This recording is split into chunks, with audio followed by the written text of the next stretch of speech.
നമ്മുടെ ഈ ഗ്രസ്സുമായ ജീവിതയാത്രയിൽ നമ്മൾ എത്രയോ തരത്തിലുള്ള മനുഷ്യരെയാണ് ദിവസേന കണ്ടുമുട്ടാറുള്ളത്.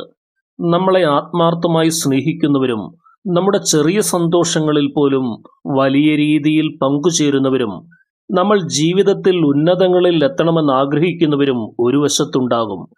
എന്നാൽ ഇതിനെയെല്ലാം അപേക്ഷിച്ച് പുറമെ വളരെ മാന്യമായി ചിരിക്കുകയും ഉള്ളിൽ കടുത്ത വെറുപ്പും അസൂയയും വഞ്ചനയും കാപട്യവും സൂക്ഷിക്കുകയും ചെയ്യുന്ന മറ്റൊരു കൂട്ടർ നമുക്ക് ചുറ്റുമുണ്ട്. പലപ്പോഴും ഇങ്ങനെയുള്ളവർ തങ്ങളുടെ ഉള്ളിലെ വിദ്വേഷം നേരിട്ട് വന്ന് പ്രകടിപ്പിക്കാൻ ധൈര്യപ്പെടാറില്ല. കാരണം നേരിട്ടുള്ള ഓരോ ആക്രമണവും അവരെ സമൂഹത്തിനു മുന്നിൽ മോശക്കാരാക്കുമെന്നും അവരുടെ മുഖംമൂടി അഴിഞ്ഞു വീഴുമെന്നും അവർ കൃത്യമായി മനസ്സിലാക്കുന്നുണ്ട്. അതിനു പകരം നമ്മളെ മാനസികമായി തളർത്താനും നമ്മുടെ ആത്മവിശ്വാസത്തിന്റെ വേരറുക്കാനും മറ്റുള്ളവരുടെ മുന്നിൽ നമ്മളെ വളരെ നിസ്സാരക്കാരായി ചിത്രീകരിക്കാനും അവർ തന്ത്രപൂർവ്വം ചില ചോദ്യങ്ങൾ ചോദിച്ചുകൊണ്ടേയിരിക്കും.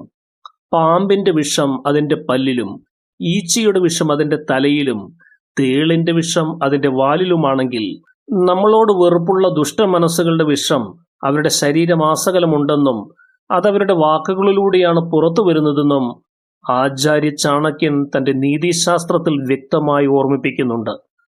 മുഖത്ത് മധുരവും മനസ്സിൽ കടുത്ത വിഷവുമുള്ള ഇത്തരം മനുഷ്യരെ പാലൊഴിച്ചു വെച്ച വിഷക്കുടം പോലെ ദൂരേക്ക് എറിഞ്ഞു കളയണമെന്നാണ് ചാണക്യ ദർശനം.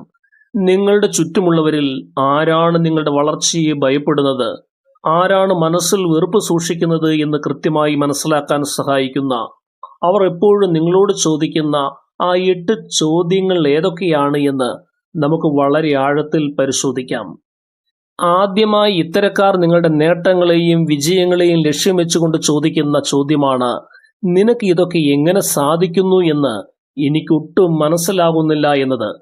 പുറമെ കേൾക്കുമ്പോൾ ഇതൊരു വലിയ അഭിനന്ദനമായി അല്ലെങ്കിൽ നിങ്ങളുടെ കഴിവിനെ കണ്ട് അത്ഭുതപ്പെടുന്നതായി നിങ്ങൾക്ക് തോന്നാം. എന്നാൽ ഇതിന്റെ ആഴങ്ങളിലേക്ക് ഇറങ്ങിച്ചെന്നാൽ കടുത്ത അസൂയയുടെയും വിദ്വേഷത്തിന്റെയും കറുത്ത മുഖം കാണാം. ആചാര്യ ചാണക്യൻ വ്യക്തമാക്കുന്നത് പോലെ അസൂയാലുക്കളായ മനുഷ്യർക്ക് ഒരിക്കലും നിങ്ങളുടെ കഠിനാധ്വാനത്തെയോ കഴിവിനെയോ യോഗ്യതയെയോ അംഗീകരിക്കാൻ മനസ്സു വരികയില്ല. നിങ്ങൾ ഈ വിജയത്തിനൊട്ടും അർഹനല്ല എന്നും ഏതോ ഭാഗ്യം കൊണ്ടോ അല്ലെങ്കിൽ മറ്റെന്തെങ്കിലും കുറുക്കു വഴികളിലൂടെയോ ആണ് ഈ നേട്ടങ്ങളെല്ലാം നിങ്ങളെ തേടിയെത്തിയത് എന്നുമാണ് അവർ സമൂഹത്തിനു മുന്നിലും നിങ്ങളുടെ മനസ്സിലും വരുത്തി തീർക്കാൻ ശ്രമിക്കുന്നത്. തങ്ങൾ എത്ര ശ്രമിച്ചിട്ടും നേടാൻ കഴിയാത്തത് നിങ്ങൾ നേടിയെടുക്കുമ്പോൾ ഉണ്ടാകുന്ന ഒരുതരം അപകർഷതാബോധമാണ് അവരെ കൊണ്ട് നിങ്ങളുടെ പ്രയത്നങ്ങളെ ഒരൊറ്റ ചോദ്യം കൊണ്ട് വില കുറച്ച് കാണിക്കാൻ പ്രേരിപ്പിക്കുന്നത്. അസൂയയാൽ ജ്വലിക്കുന്ന വ്യക്തിക്ക് മറ്റൊരാളുടെ ഉദയം ഒരിക്കലും സഹിക്കാനാകില്ല. അവർ നിങ്ങളുടെ വിജയത്തിന്റെ കാരണങ്ങളിൽ എപ്പോഴും കള്ളത്തരം തിരയും. ഇത്തരം ചോദ്യങ്ങൾക്ക് മുന്നിൽ നിങ്ങളുടെ കഷ്ടപ്പാടിന്റെ കഥകൾ വിവരിച്ചു കൊടുക്കാൻ നിൽക്കരുത്. കാരണം അവരൊരിക്കലും നിങ്ങളുടെ കഠിനാധ്വാനത്തെ മനസ്സിലാക്കാൻ ആഗ്രഹിക്കുന്നില്ല.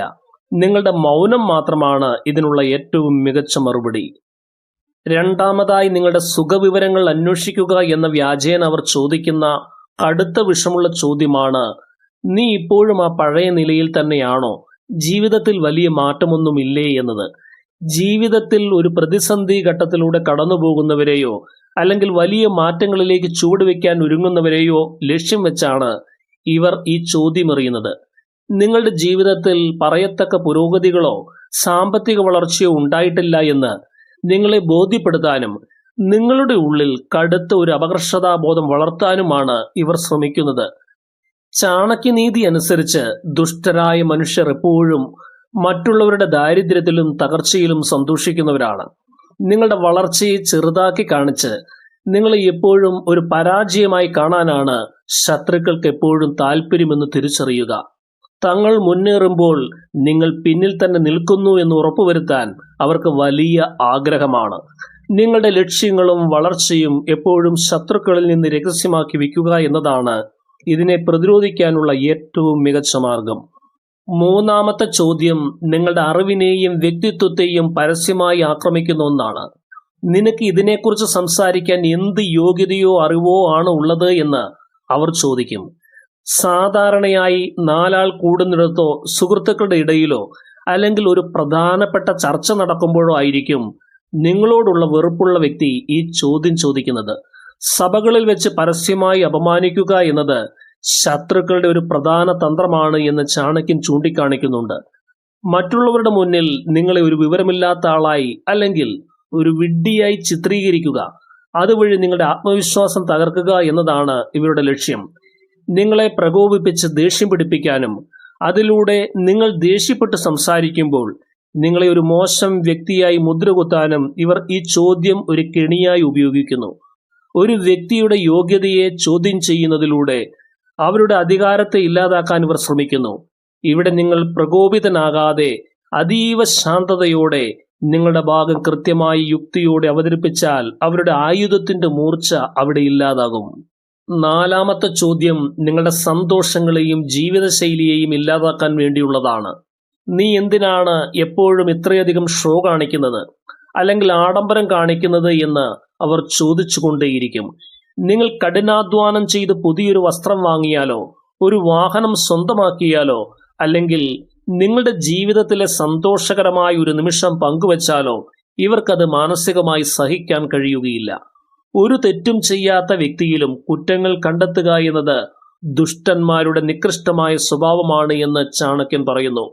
നിങ്ങൾ സാധാരണയായി ചെയ്യുന്ന നല്ല കാര്യങ്ങളെപ്പോലും അനാവശ്യമായ ആഡംബരമായോ തലക്കനമായോ ചിത്രീകരിച്ച് സമൂഹത്തിനു മുന്നിൽ നിങ്ങളെ ഒരു അഹങ്കാരിയായി ചിത്രീകരിക്കാനും മറ്റുള്ളവർക്ക് നിങ്ങളോട് വെറുപ്പ് തോന്നിക്കാനും ഇവർ ഉപയോഗിക്കുന്ന ഒരു കുതന്ത്രമാണിത്. നിങ്ങളുടെ ജീവിത രീതിയും സന്തോഷങ്ങളും മറ്റൊരാളുടെ അസൂയയ്ക്ക് വേണ്ടി മാറ്റിവെക്കേണ്ടതില്ല എന്ന് എപ്പോഴും ഓർക്കുക. അവർ എന്ത് വിചാരിക്കുമെന്ന് കരുതി നിങ്ങളുടെ സന്തോഷങ്ങൾ ഒളിച്ചു വെക്കേണ്ടതില്ല. അഞ്ചാമതായി അവർ ചോദിക്കുന്നത് നിങ്ങളുടെ തീരുമാനങ്ങളെ സ്വാധീനിക്കാൻ പോകുന്നൊരു ചോദ്യമാണ്. നീ ഇങ്ങനെ ചെയ്താൽ മറ്റുള്ളവർ നിന്നെക്കുറിച്ച് എന്ത് വിചാരിക്കുമെന്ന് ചിന്തിച്ചിട്ടുണ്ടോ? ഇത് നിങ്ങളുടെ വ്യക്തി സ്വാതന്ത്ര്യത്തിന്മേലുള്ള കടുത്ത കടന്നുകയറ്റമാണ്. സിംഹം അതിന്റെ വേട്ടയ്ക്കായി മുന്നോട്ടു പോകുമ്പോൾ വഴിയിൽ നിൽക്കുന്ന കുറുക്കന്മാരുടെ ഊരിയിടൽ ശ്രദ്ധിക്കാറില്ല എന്ന മഹത്തായ ചാണക്യ ദർശനം മറന്നുകൊണ്ട് ഇവർ സമൂഹത്തിന്റെ വലിയ വക്താക്കളായി നിങ്ങളുടെ മുന്നിൽ ചമയും. സമൂഹത്തിന്റെ പേര് പറഞ്ഞ് നിങ്ങളെ ഭയപ്പെടുത്താനും നിങ്ങളുടെ മനസ്സിൽ എപ്പോഴും ഒരു കുറ്റബോധം ഉണ്ടാക്കാനും ഇവർ ശ്രമിക്കുന്നു. നിങ്ങളുടെ സ്വപ്നങ്ങളിലേക്ക് നിങ്ങൾ ധൈര്യത്തോടെ ചുവടുകൾ വയ്ക്കുമ്പോൾ വഴിയിൽ തടസ്സമായി നിന്ന് നിങ്ങളെ പിന്നോട്ട് വലിക്കുക മാത്രമാണ് ഈ ചോദ്യത്തിലൂടെ അവർ ചെയ്യുന്നത്. മറ്റുള്ളവരുടെ ചിന്തകളെ ഭയന്ന് സ്വന്തം ജീവിതം ജീവിക്കാതിരിക്കുന്നത് ഏറ്റവും വലിയ തോൽവിയാണ് എന്ന് തിരിച്ചറിയുക. ലോകം എപ്പോഴും സംസാരിച്ചു കൊണ്ടേയിരിക്കും. അതിന് ചെവി കൊടുത്താൽ നിങ്ങളുടെ ലക്ഷ്യങ്ങളിലേക്ക് നിങ്ങൾക്കൊരിക്കലും എത്തിച്ചേരുവാൻ കഴിയുകയില്ല. ആറാമത്തെ ചോദ്യം ഏറ്റവും അപകടകരവും തിരിച്ചറിയാൻ പാടുള്ളതുമായ ഒന്നാണ്. ഞാൻ നിന്റെ നല്ലതിനു വേണ്ടി പറയുകയാണ്, നീ ഒരു പരാജയമാണ് എന്ന് നിനക്ക് എപ്പോഴെങ്കിലും തോന്നാറില്ലേ? ഇതാണ് ആ ചോദ്യം. നിന്റെ നന്മ മാത്രം ആഗ്രഹിക്കുന്ന ഒരു സുഹൃത്താണ് ഞാൻ എന്ന വ്യാജമായ മുഖംമൂടി അണിഞ്ഞാണ് ഇവർ നിങ്ങളുടെ അരികിലേക്ക് വരുന്നത്. ചാണക്യൻ തന്റെ നീതിശാസ്ത്രത്തിൽ വ്യക്തമായി മുന്നറിയിപ്പ് നൽകുന്നുണ്ട്. ഉപദേശത്തിന്റെ രൂപത്തിൽ നിങ്ങളുടെ മനസ്സിലേക്ക് നിരാശയും കടുത്ത നെഗറ്റിവിറ്റിയും കുത്തിനിറയ്ക്കുകയാണിവർ. പുറമേക്ക് കാണിക്കുന്ന ആ നന്മ ഒരു കപട നാടകം മാത്രമാണ്. നിങ്ങളുടെ ചിന്തകളെ സ്വാധീനിച്ച് നിങ്ങളെ ഡിപ്രഷനിലേക്ക് തള്ളിവിടാനും നിങ്ങളുടെ മനസ്സമാധാനം പൂർണ്ണമായും തകർക്കാനും ഇവർക്ക് ഈ ഒരൊറ്റ ചോദ്യം കൊണ്ട് സാധിക്കും. ഇങ്ങനെയുള്ള ആളുകൾ നിങ്ങളുടെ വലിയ ആഗ്രഹങ്ങളെ ചെറുതാക്കി കാണിക്കാൻ ശ്രമിക്കും. ഇത്തരം ആൾക്കാരുടെ വ്യാജ ഉപദേശങ്ങളെ പൂർണ്ണമായും അവഗണിക്കുകയാണ് നിങ്ങൾ ചെയ്യേണ്ടത്. ഏഴാമതായി അവരുടെ ഉള്ളിലെ കടുത്ത അപകർഷതാബോധത്തിൽ നിന്നും അസൂയയിൽ നിന്നും നേരിട്ട് പുറത്തു വരുന്നൊരു ചോദ്യമുണ്ട്. നിനക്ക് എന്നേക്കാൾ വലിയ ആളാകണം, എന്നെ തോൽപ്പിക്കണം അല്ലേ? അവർ നിങ്ങളെ എപ്പോഴും ഒരു സുഹൃത്തായല്ല, മറിച്ച് അവരുടെ ശത്രുവോ മത്സരാർത്ഥിയോ ആയിട്ടാണ് കാണുന്നത്. നിങ്ങൾ നിങ്ങളുടെ സ്വന്തം വഴിക്ക് നിങ്ങളുടെ ലക്ഷ്യങ്ങളിലേക്ക് മാത്രം ശ്രദ്ധിച്ചു പോകുമ്പോഴും അവർ വിചാരിക്കുന്നത് നിങ്ങൾ അവരെ തോൽപ്പിക്കാൻ ശ്രമിക്കുകയാണ് എന്നാണ്. ചാണക്യൻ പറയുന്നത് പോലെ ദുർബലരും അസൂയാലുക്കളുമായ മനുഷ്യർ എപ്പോഴും മറ്റുള്ളവരെ തങ്ങളുടെ വളർച്ചയ്ക്ക് തടസ്സമായി മാത്രമേ കാണൂ. നിങ്ങളെ എങ്ങനെയെങ്കിലും താഴേക്ക് വലിച്ചിടാനും നിങ്ങളുടെ ശ്രദ്ധ തിരിക്കാനും അവർ തരം നോക്കിയിരിക്കുകയാണ് എന്ന് ഈ ചോദ്യത്തിലൂടെ വ്യക്തമാകും. അവരുമായി ഒരു മത്സരത്തിന് നിൽക്കാതിരിക്കുക. നിങ്ങളുടെ ഒരേ ഒരു മത്സരം നിങ്ങളുടെ പഴയ രൂപത്തോട് മാത്രമായിരിക്കണം. എട്ടാമത്തെ ചോദ്യം നിങ്ങളുടെ മനസ്സമാധാനം പൂർണ്ണമായും നശിപ്പിക്കാൻ വേണ്ടിയുള്ളതാണ്. നാട്ടുകാരും കൂട്ടുകാരും മുഴുവൻ നിന്നെപ്പറ്റിയാണ് സംസാരിക്കുന്നത്. നീ അതൊന്നും അറിഞ്ഞില്ലേ? ഇല്ലാത്ത ഗോസിപ്പുകൾ ഉണ്ടെന്ന് വരുത്തി തീർക്കുക, അല്ലെങ്കിൽ വളരെ ചെറിയൊരു കാര്യത്തെ വലിയൊരു പ്രശ്നമായി നിങ്ങളുടെ മുന്നിൽ അവതരിപ്പിക്കുക വഴി നിങ്ങളെ എപ്പോഴും ഒരുതരം ഭയത്തിലും ഉത്കണ്ഠയിലും നിർത്താൻ ഇവർ ഈ ചോദ്യം ഒരു ആയുധമാക്കുന്നു.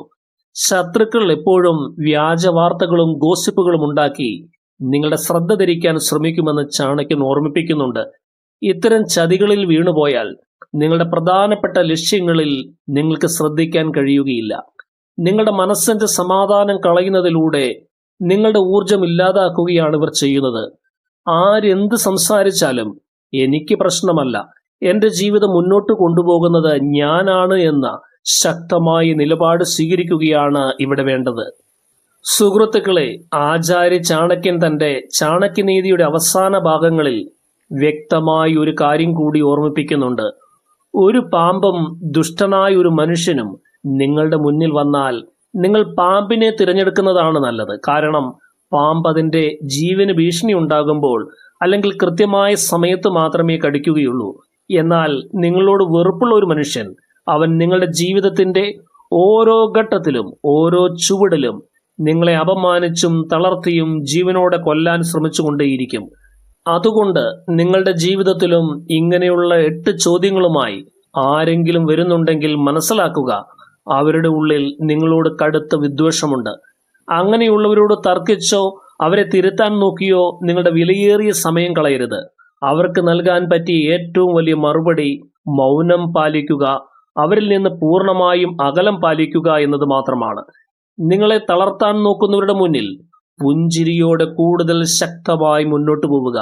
വലിയ വിജയങ്ങൾ കീഴടക്കുക എന്നതാണ് അവർക്ക് നൽകാൻ പറ്റിയ ഏറ്റവും ക്രൂരമായ മറുപടി. ഈ വീഡിയോ നിങ്ങൾക്ക് പ്രയോജനകരമായി തീർന്നു എന്ന് കരുതുന്നു. എല്ലാ സ്നേഹിതർക്കും ഹൃദയം നിറഞ്ഞ നന്ദി.